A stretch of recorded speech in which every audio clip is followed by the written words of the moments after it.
Hai, aku Brian Pasek Mahrata. Selamat datang di podcast Melaga Bersama Season 2. Sehat Bung Haji? Oh siap mas. Oke, siap. Warmindo. Barmindo, oh iya. Ini kalau lagi di Jogja pasti kita banyak nemu Barmindo ya mas ya. Warmindo. Warmindo. Kopi-kopian. Belakang kampus UIN.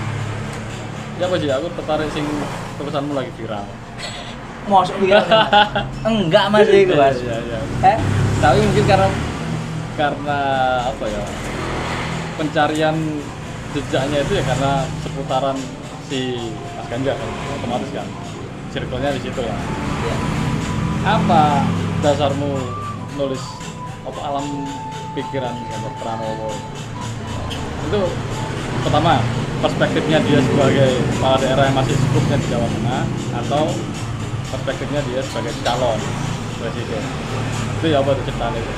Ya, mohon izin ya mas ya. Mungkin kita kalau aku sih memang mohon maaf ya. Mohon maaf belum pernah ketemu langsung dengan sosok Ganjar Pranowo, bahkan ngobrol langsung nggak pernah. Tapi sepanjang media itu kan, media sebagai salah satu platform dalam penyebaran informasi. Nah, mungkin saya apa ya semacam kayak tertarik gitu, tertarik yang selalu digaungkan dalam dalam aspek-aspek kebijakan publiknya atau gerakan-gerakan politiknya atau narasi-narasi yang dibangun itu kayak ada semacam kesamaan gitu, sebenarnya kesamaan gini dalam arti konstruksi berpikir yang dibangun oleh Mas Ganjar ini mungkin tidak lepas dari pemikiran-pemikiran Bung Karno. Ya mungkin di sisi lain kan juga saya dulu pernah berproses di Gemini, itu yang pertama mas. Yang mana di Gemini ini juga menekankan pada apa ya, gerakan-gerakan pemikiran dan juga tidak terlepas dengan gerakan-gerakan perjuangan maupun advokasi, narasi kebangsaan. Tapi setiap kader kan punya peran yang berbeda-beda kan gitu.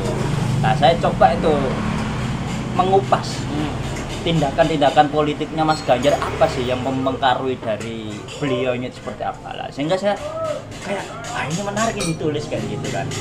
Oke. Secara spontan itu mas, langsung jadi ketika mikirnya kita langsung buka laptop itu kan. Lu sing pertama ngabarin siapa? Mas Koco? Enggak, Kebetulan mas. Nah, jadi ceritanya tuh gini, ceritanya memang sejak awal saya mengamati komunikasi politiknya Mas Ganjar melalui media massa. Memang dia bagaimana menempatkan diri sebagai seorang public policy. Itu juga masyarakat juga bisa tahu, oh ternyata kerjanya sebagai seorang pejabat tuh kayak gini, misalnya anggota dewan kayak gini, gubernur kayak gini. Jadi dalam tanda kutip masyarakat selalu mempersepsikan penguasa itu kan negatif loh. Ternyata enggak. Egaliter ya. Sekarang egaliter. Jadi mencoba apa ya semacam kayak mendestruksi pikiran negatifnya dari elemen masyarakat. Biasanya pejabat itu nggak seperti itu, yang cenderung dikatain sebagai hal yang negatif menjadi positif lah. Mas Ganjar menunjukkan sosok yang memang posisikan itu positif, mencerahkan gitu. ini goreng mas? Oke. Dan selalu memberikan apa ya, mencerahkan terhadap masyarakat gitu. Aku ST Oh iya mas. Ya. Jadi awalnya itu saya nggak punya niatan untuk nulis tentang esai tentang Mas Ganjar, Mas GP ya. Tapi ada salah satu yang mungkin bisa dikatakan sebagai kalangan kaum nasionalis atau alumni Gemini, Mas Koco. Dalam pesan WhatsApp saya itu kayak semacam ada broadcastan gitu loh mas. Broadcast tentang Anda ingin mengirim opini gitu tentang GP Ganjar Pranowo secara terbuka. Ya udah mas, langsung secara spontan langsung saya nulis itu mas. Menulis tentang pemikiran Mas Ganjar lah. Mas Ganjar ini dipengaruhi oleh siapa? Nah itu ya menarik nih. Apa tuh? Mas Ganjar dipengaruhi oleh, kan nggak mungkin namanya Mas Ganjar ini kayak semacam tidak dipengaruhi oleh pemikiran-pemikiran politik oleh orang lain. Ya. Tentu Setuju. dalam kebijakan-kebijakan politiknya dia dipengaruhi oleh orang lain. Dalam tanda kutip Ada dipengaruhi itu diintervensi Terinspirasi. enggak, Ya. tapi menginspirasi. Ya. Bukan diintervensi tapi menginspirasi. Contoh salah satunya siapa? Lah, memang kalau kita bicara secara historis perjalanan kehidupan dari Mas Ganjar, memang dia hidup dari orang desa, Mas. Itu Nah, tahu narasinya. sendiri orang desa itu kayak gimana? Tipologi orang desa itu kan. Berkecukupan, sederhana gitu. Tapi lamban laun dia masuk di UGM. Nah, tapi di sisi lain dia apa ya, kayak semacam orang yang punya kesederhanaan, enggak, tapi terus penggembleman pemikiran tentang ideologi atau ajaran-ajaran Bung Karno. Kalau dalam filmnya itu kan emang semenjak dia jadi mahasiswa. Film mana nih? Di mahasiswa, Mas. Oh. Nah, dia itu kayak kalau dalam ceritanya podcast itu kan beliau itu masuk di Gemini Study Club. Ya. Nah, kan di situ. UGM. Dia sebagai mahasiswa Fakultas Hukum lah. Ya. Kalau bicara tentang game ini kan tidak terlepas dengan buku-buku Ya. wajibnya Bung Karno, tulisan-tulisannya. Misalnya DPR 1, DPR 2, mencapai Indonesia Merdeka. Terus Sarina, bagaimana menempatkan perempuan itu yang enggak apa ya Mas ya. Jadi egalitarian dalam membangun sebuah keluarga atau dalam tatanan masyarakat itu penting. Nah, dalam buku Sarina itu salah satu menjawab hal yang kayak gitu. Sampai Konsep egalitarian gitu. Ayo. Nah, tapi sing menarik dari tulisanmu itu yang pertama, selain dari historis ya, akhirnya apa yang kamu temukan tentang pemikiran atau perilaku GB ini? Jadi saya ini Mas, Apa kebijakannya atau apa? yang pasti tidak hanya sekedar kebijakannya, entah baik narasinya, baik dari perilaku sosialnya, kayak komunikasi dan juga kebijakan-kebijakan publiknya Mas. Nah, sehingga itu kalau bagi saya itu nggak jauh beda dengan apa yang diterjemahkan oleh Bung Karno. Nah, Bung Karno kan orangnya kan suka live in gitu Mas, suka ke lapangan, melihat realitas sosial, realitas masyarakat. Sukan lah. Iya, belusukan. Dia belusuk. Bung Karno itu kan belusukan kan. Bahkan Bung Karno semenjak di Bandung, itu kan dia kan sebagai mahasiswa kan juga belusukan, sehingga dia menemukan Pak Kang Mayan itu ya. Kang Aen. Nah, sehingga realitas kok diteoritisasi Itu gitu. Lamarenisme. Lamarenisme. Nah, apakah Mas Ganjar ini bisa apa enggak menteorisasikan pemikiran politiknya melalui aspek-aspek kebijakannya? Tidak semua orang ini Mas mau. Buat apa sih kadang kan gitu. Tapi sebenarnya penting kalau ada yang mau menuliskan tentang sosok Mas Ganjar. Lah, jadi Dari sudut pandang ideologis ya. iya, ideologis dan bagaimana ideologis atau teori-teori yang bersifat ideologi atau teori sosial ini dijadikan sebagai pisau analisa dalam menjawab tantangan saat ini. Karena gini, iya implementasi, karena eranya Bung Karno itu sangat berbeda dengan eranya Mas Ganjar. Oke, setuju. Ah, gitu. Lah Mas Ganjar ini kan ibaratnya kan di era yang memang digitalisasi semakin masif. Ya. Nah, tapi bagaimana menempatkan ideologi juga sebagai apa ya? Relevansi ideologi atau pemikiran Bung Karno dalam menghadapi tantangan digitalisasi yang semakin pesat. Apakah pemikiran Bung Karno ini melawan digitalisasi atau menyesuaikan atau berkompromi? Ini kan harus hipotesa kan, ini harus dijawab kan. Tapi kalau bagi saya ini harus dijawab. Ini sebagai sebuah strategi untuk memasifkan ajaran-ajaran Bung Karno dalam konteks digitalisasi. Tapi jangan terlalu kaku. Jadi menyesuaikan dengan pendekatan milenial gitu loh Mas. Nah, ini itu tantangan kita juga. Jadi bagaimana juga pemikiran Bung Karno atau ajaran Marenisme juga dapat dipahami oleh masyarakat secara luas, nggak hanya kalangan kelompok kecil nasionalis atau itu, tapi masyarakat luas. baik kaum agamawan kayak atau budayawan dan sebagainya kan gitu mas. Nah terus ya sementara sih itu sih sementara. Kalau dari gelagatnya nih, Iya. ini kan udah mulai turun ke beberapa daerah juga kan, komunitas-komunitas kayak kemarin di Sidoarjo, terus yang baru juga ke Sumut, dan ini kan bakal ada roadshow nih, roadshow tentang sosok GP. Tapi sebelum pengumuman yang secara resmi waktu 21 April ya. Dari Bu Mega tentang GP akan dideklarasikan dari baca pres, menurutmu itu kan tadi masalah tentang sosok figur. Ketika ini udah diberikan kesempatan, apalagi memang beberapa kali termasuk deklarasi kemarin, GP ini kan mengangkat atau memberikan ruang sebesar-besarnya untuk Gen Z.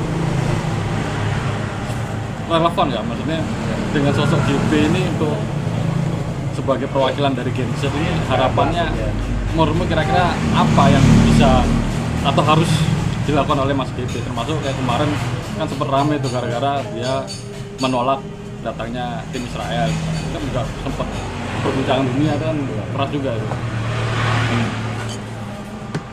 Apa kira-kira sih misalnya harus apa nih pendekatan di teman-teman Gen Z sendiri itu kan?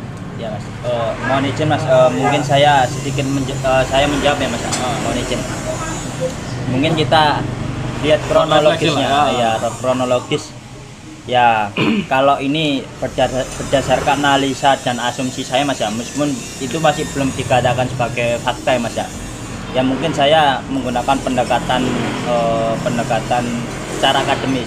Kenapa di situ Mas Ganjar kok masif turun ke bawah pasca pendeklarasian terkait dengan capres dari PDI Perjuangan sendiri?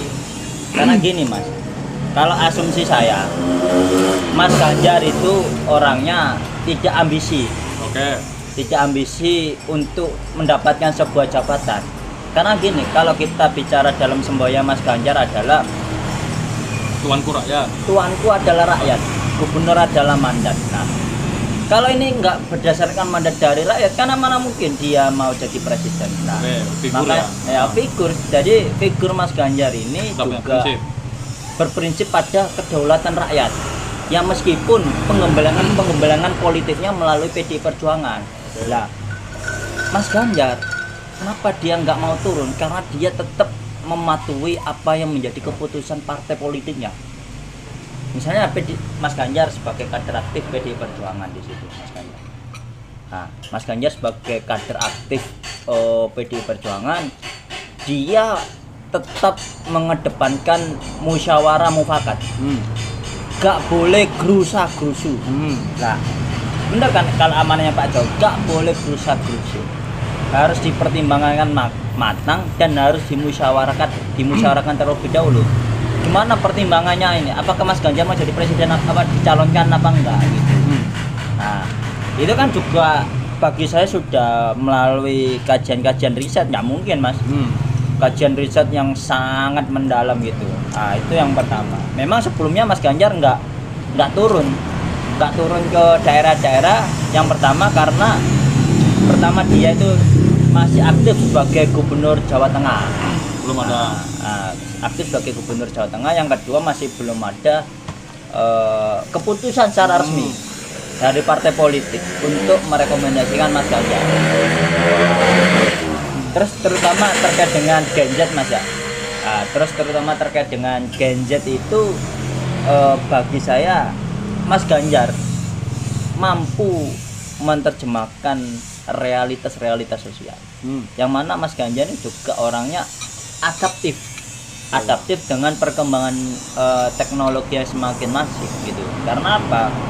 Karena ini menjadi sebuah kesempatan untuk bagi Mas Ganjar sendiri untuk menanamkan benih-benih ajaran Bung Karno, terutama pemikiran Bung Karno ketika Mas Ganjar digembleng baik dulu di lingkungan GMNI atau di partai politik, terutama di PDI Perjuangan, karena PDI Perjuangan ini identik sebagai kader wong cilik. Nah, itu makanya pertimbangan Mas Ganjar ini mateng. Dalam pengakuannya Mas Ganjar kan orangnya gak gablek duit. Nah, tapi Mas Ganjar ini diamanai oleh lingkungannya dan juga melalui mekanisme pemilu dia menang. Itu kan bagian dari proses bagian dari proses mandat yang diberikan oleh rakyat. Nah, makanya jangan dikhianati mandat atau amanat dari rakyat. Ya meskipun ada beberapa kebijakan-kebijakan yang menurut masyarakat kurang sependapat gitu, kurang sepakat. Tapi kan perlu adanya dialektika, perlu ada komunikasi. Maksudnya apa? Mediasi antara kebijakan dan pemerintah dan juga masyarakat. Nah, sehingga disitulah. Jadi masyarakat kan menyampaikan aspirasi ya. Nah, pemerintah menampung aspirasi. Nah, itu kan ada proses komunikasi. Nah, disitulah mengambil jalan tengahnya. Nah, di sini Mas Ganjar mampu menjawab tantangan, menjawab apa yang menjadi kebutuhan Gen Z saat ini, terutama terkait dengan teknologi. Gitu, Mas. Berarti terkait bagaimana pengaplikasian atau implementasi dari kebijakan-kebijakan Bung Karno di masa lampau, Iya. yang kemudian disesuaikan dengan kondisi zaman sekarang, era sekarang. Nah, betul, Mas. Jadi gini, Mas, boleh Mas saya menanggapi ya. Perkembangan teknologi ini harus dimanfaatkan dengan betul. Yang pertama apa? Salah satunya adalah terkait dengan pembangunan nasional, pembangunan manusia. SDM. Itu penting, Mas. Pembangunan manusia ini kan bisa melalui sektor pendidikan. Ya, makanya itu termasuk bagian dari poros demokrasi yang mengarah ke lapangan kerja nantinya. Iya, jadi demokratisasi pendidikan itu penting. Nah, melalui apa? Teknologi lah. Bagaimana digital ini sebagai platform atau instrumen yang mana ini menyebarkan bahan ajar atau materi-materi yang bersifat digitalisasi. Ya, efisiensi. Iya, jadi efisiensi juga untuk sebagai pola atau gerakan untuk melakukan pemerataan pendidikan. Nah, ya setiap pemerataan pengetahuan lah. Nah, itu penting, Mas. Teknologi. Penyebaran informasi terutama. Tapi informasinya harus yang yang valid, yang benar atau yang edukatif lah. Oke. Nah, itu. Ini terakhir nih. Ini juga berkaitan dengan yang tadi clue-nya adalah apa dibalik penolakan tentang kehadiran timnas Israel. Kamu kan juga konsennya tentang Timur Tengah juga. Iya. Kamu juga sering membicarakan tentang itu tadi diplomasi yang dilakukan, bahkan termasuk salah satunya adalah bagaimana kita juga mengusulkan adanya Hari Pancasila Internasional gitu kan. Ya, iya. Nah, ini kalau dalam kondisi geopolitik, apa yang sebenarnya terjadi di Israel sendiri dan kaitannya dengan hubungan diplomatik RI dan Palestina gitu. Apakah memang tidak ada hubungan diplomatik RI dengan Israel atau seperti apa? Padahal kan seperti yang dibilang Presiden kan pisahkan olahraga dan politik. Makanya itu menurutmu sendiri itu apa dampaknya ketika akan terjadi pilpres besok? Ya, Mas, sebenarnya kan gini, Mas. Ini kan ada wacana tentang kemanusiaan semu. Oke. Nah, kemanusiaan semu dalam arti ini apa ya?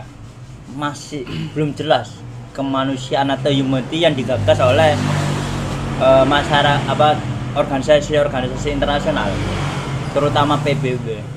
Sejauh mana PBB dalam proses memediasi konflik antara Israel dan juga Palestina. Oke. Nah, kalau kita bicara dalam genealogis, ibaratnya kan gini kan, ini kan ya mungkin saya dikit mempelajari, Mas, atau mempelajari bahwasanya ini kan terjadi adanya klaim tanah yang dijanjikan baik dari Bani Israel maupun dari Palestina. Nah, tapi seiring dengan berjalannya waktu, aku sempat ada baca itu dalam perjanjian Balfour itu. Jadi pembagian tanah kurang lebih tahun sebelum Israel merdeka 48 itu, Mas, kurang lebih 30-an lah. Jadi ada porsi yang ditawarkan. Nah, tanah Palestina itu Maksud teruannya masalah lahan. Iya, lahan, masih lahan sampai wilayah sekarang. ya, wilayah. Iya, wilayah. Nah, Palestina itu berapa ya? Kalau kurang lebih 55 atau 60 kalau dalam riset itu. Nah, sedangkan Israel itu dibagi 40.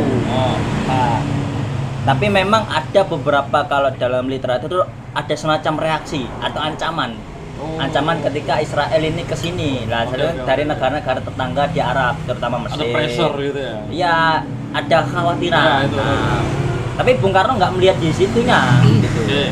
Tapi melihatnya adalah bagaimana perdamaian itu tercipta, akan tetapi nah, di sini kan Israel sudah dibagi 40% wilayah ya, karena di situ kan Palestina apa ya 60 lah, tapi terlalu dominan melakukan gerakan ekspansi Israel, perebutan ya, pressure lah, bahkan media-media asing juga iya mendukung pro barat lah. Di sisi lain juga Israel kan kalau secara genealogi kan didukung oleh Inggris ya, itu pro barat itu. Nah sehingga kan Inggris kan dalam tanda kutip kan sebagai negara yang imperial, cawe-cawe, ngapain urusan ikut campur urusan orang kan gitu. Begitupun juga Amerika pada saat itu lah. Tapi kalau apa namanya studi kasusnya Israel itu Inggris. Makanya itu. Ya dulu kan Inggris pernah itu kan. Pernah jajah di Indonesia tahun 45 di Surabaya. Kalau nggak salah Bung Karno berstatement memperjuangkan kemerdekaan Palestina kan tahun 62 Mas. Yang disuarakan lagi. Nah, kurang lebih kan disuarakan lagi kan. Nah, itu pertimbangannya. Yang pertama, yang mengakui kemerdekaan Palestina nomor 2 setelah siapa dulu Pak? Itu kan Palestina. Ya. Yang pertama, yang kedua itu kalau nggak salah kan kalau ini bicara kenapa Indonesia harus memperjuangkan Palestina sebagai negara yang merdeka, yang berdaulat, negara yang tidak diintervensi oleh pihak manapun. Karena yang pertama Palestina salah satunya mengakui kedaulatan Indonesia sebagai negara yang merdeka. Ya. Terus yang kedua, pertimbangannya adalah Israel pada saat itu punya hubungan dekat dengan Inggris. Imperial. Sehingga itu yang pertimbangan Bung Karno. Iya. Ini nggak baik. Ada intervensi. Nah, terus yang ketiga Israel malah semakin menjadi. Ya. Nah, ini kan donatur Israel paling kuat itu kan di US juga, ada dana hibahnya juga. Aku baca bukunya Dasarnya Lobby Israel itu, tebelnya itu segini. Wah ini ngeri juga ya Israel ya. Jadi nggak murni Israel ini ujuk-ujuk berdiri, tapi juga didanai oleh negara yang dalam tanda kutip super power, yang pada saat itu juga ada terjadi crash gitu dengan Indonesia di eranya Bung Karno. Itu masih kira-kira itu tetap sekarang konsisten, apalagi sekarang melihat ketika Israel ngebom itu masyarakat Palestina yang pada saat pertandingan itu pas bareng itu Mas. Penolakannya Bung Karno sama ketika Israel melakukan penyerangan atau agresi terhadap masyarakat Palestina. Nah, ketika final pertandingan sepak bola Liga Palestina itu, FIFA nggak independen, dia nggak netral. FIFA jelas, FIFA apalagi PBB.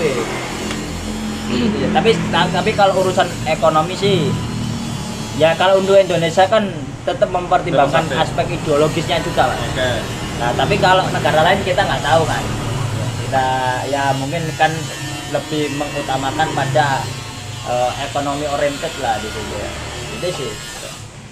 Jadi secara nggak langsung kalau ngomong barisan Soekarnois memang harus mendukung prinsip atau sikap dari Mas Ganjar itu sudah sesuai ya.